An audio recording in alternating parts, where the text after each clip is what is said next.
Welcome to Prince Shorted House, exercise number 8, 440 words, 120 words a minute, then repeat 140 words a minute. ये already हमारे YouTube channel पर 80 words plus 100 words upload हो चुकी है। पहले आप उसको लिखिए, उसके बाद इस डिक्टेशन को लिखिए, आपकी स्पीड कन्फर्म बढ़ेगी।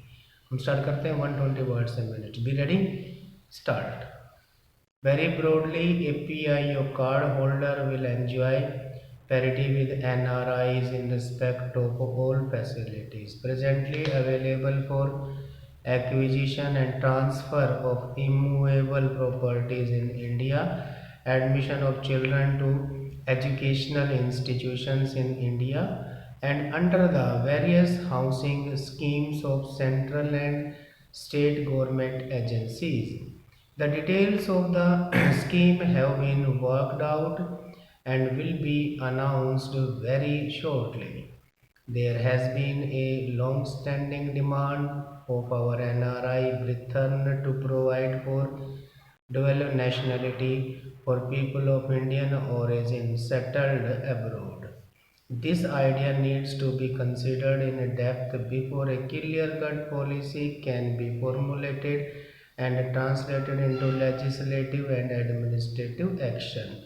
Public opinion has also to be taken into account. The government will therefore appoint a committee to hold wide consultations, elicit public opinion, examine the pros and cons of different opinions, and to formulate recommendations on the question of dual nationality or any suitable variant. This committee shall give its report within 3 months. I am given to understand that NRIs who receive dividend on a non repatriable investment are sometimes being required to furnish an undertaking that they will pay tax if required to along with a certificate from a chartered accountant. This is an aberration since we know that a dividend in the hands of individual investors is now not taxable in India. If more information about this is given to the finance minister,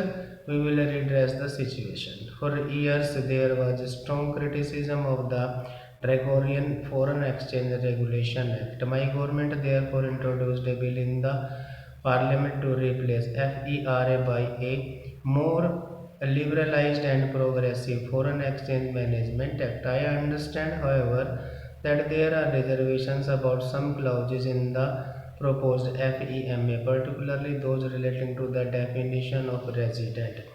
I assure you that we will initiate discussion on this issue and resolve the genuine apprehensions of the NIRs in this regard. I am particularly happy to note that this conference is focusing on non-resident Indians as potential investors and entrepreneurs. NRIs are doing very well in their respective fields. By dint of their hard work and intelligence, they have made their mark in highly developed and competitive countries despite the handicap of being outsiders. They have substantially financial assets, but equally or more importantly, brains. They are a brain and talent bank. We all know that in the developed countries, particularly in the UK, USA, and Europe, NIRs have achieved recognition and recommendation because of their world-class technical and management skills. Now, repeat 140.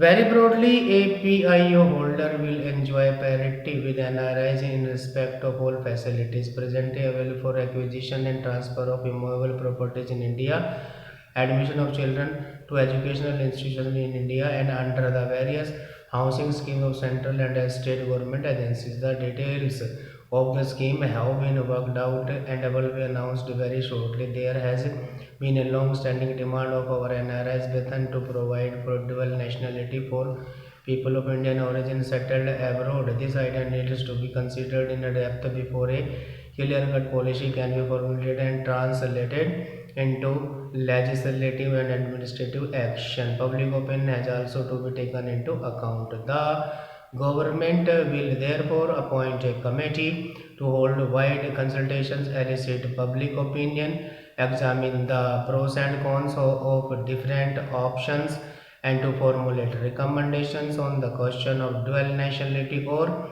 any suitable variant. This committee shall give its report within 3 months.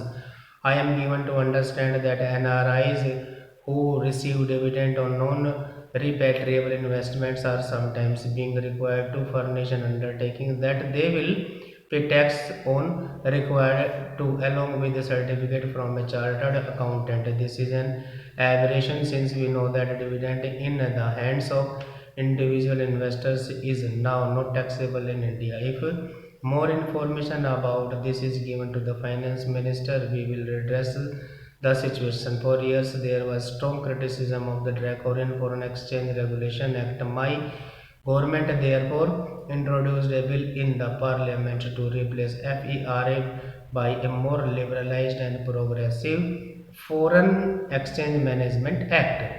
I understand, however, that there are reservations about some clauses in the proposed FEMA, particularly those relating to the definition of resident.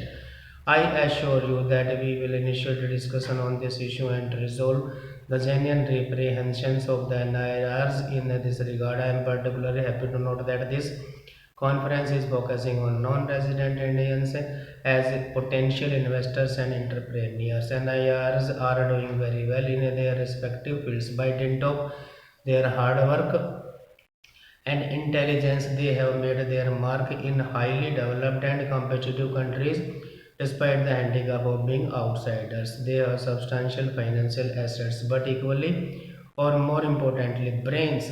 They are a brain and a talent bank. We all know that in the developed countries, particularly in the UK, USA, and Europe, NIRs have achieved recognition and commendation because of their world-class technical and management skills now. Thank you.